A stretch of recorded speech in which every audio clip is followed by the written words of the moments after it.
Hi, stampers and scrappers. Today I'm going to begin a series of videos on how to use a product which I often get asked about, chipboard.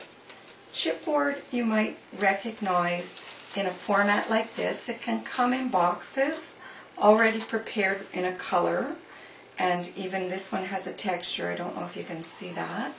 Or you may get it from our company, Stamping Up. It comes just like this. It's sort of a brown color. You can use it just like this, or you can do fun things with it. And today I'm going to begin to show you a series of methods of making it work for you in your scrapbook pages and cards. You can get letters, shapes, or even get our chipboard in a format like this. It's very, very sturdy, and you can punch it using our Big Shot. Now, chipboard is thick. I don't know if you can see this. This is like maybe a little heavier than a shirt cardboard, the top one, and the bottom one is chipboard. It's much firmer. This one can bend. This one bends very little. So it's a very firm product. I'm going to take you through a series, ABCs, of how to use this. Today I'm going to show you how to color your chipboard using these products. This is craft ink and a sponge. So I'll take my first letter out. You just pop it. I'm going to start with A, of course, letter of the alphabet. And I pull it out. You can sand the edges after with either a nail file, an emery board, or with our sanding block. But I'm going to begin right away, just for the sake of speed, efficiency. You can use the craft ink, which is thick and sticky. You can press your letter into it. You'll see you begin to get a coverage. You don't get a full coverage this way though. You'll need a fair bit of ink. You can continue to do that, or you can use a sponge, pick up the ink with the sponge, and sponge it on. I find this a faster method and you get a better coating. If you need to hold the letter down so you don't get it all over yourself, you can quickly do this. Now, of course, if you are planning a scrap page or a card, you select the color that matches your card or your scrap page. And this is the advantage of getting our uncolored product, because you can make it what you wish. Now, you can dry this, or you can embellish it further. Today, I'm going to embellish it further using a heat gun and some clear embossing powder. You're going to find that you have a little edge unfinished, which you just simply run your sponge around so that the edge is completed. Then I'm taking clear embossing powder and a powder pal.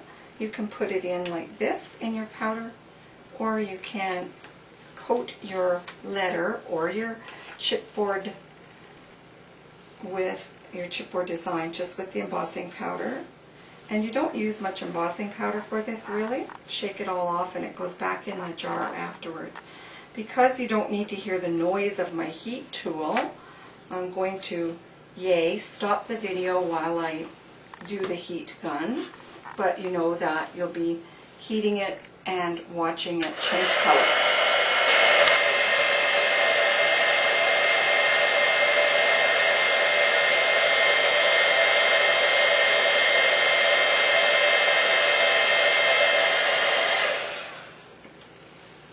It's noisy, but it's fast, and the end product is a shiny letter A.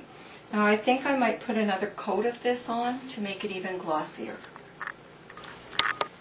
When you do your next coat, you're just going to simply re-ink using the craft ink, as I probably didn't get quite enough on the first time. Any place that you don't like where it is, redo, including the edges. If you want to pick it up and do the edges, you can. I'm just thinking you're just fine the way they are. And again, I'll reapply the clear embossing powder and heat it.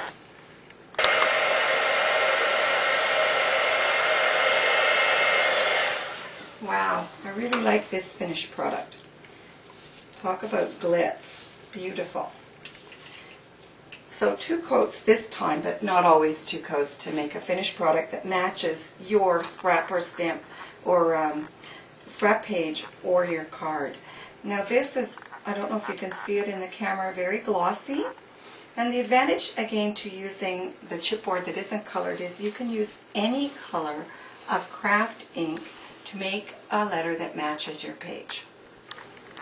Of course, I questioned myself, why did I start with a shiny one? Well, glitz is popular these days, but you can do the exact same thing with craft ink and a sponge, and simply leave it so that it is matte finished. In other words, it's not a glossy finish. If this suits your page, it's a one-step simple solution to matching your page. Say you want a title baby, or you would like to have the letter B for believe, and it suits your page not to be glossy, then you simply ink it with craft, which has great coverage, and blow it dry. Air dry it again with the heat gun, or leave it to dry overnight, or for about 25 minutes, I would think. And it can simply be a finished product without gloss. Again, I would heat dry it and reapply where necessary. With a little bit of heat gun, this is a dry letter B, and it has a matte finish. But it also helps to illustrate something else that I skipped over really quickly at the beginning, and that is, once you pop your letters out, you need to file away the little, I don't know what they're called, they might be called chads, the pieces that attach the letter to the sheet. And it's simple, using our sanding block, or if you don't have that on hand, a nail file. The nail file makes more powder residue, as those little bits of, I know when you're filing your nail, you'll see that you get little bits of emery all over the place.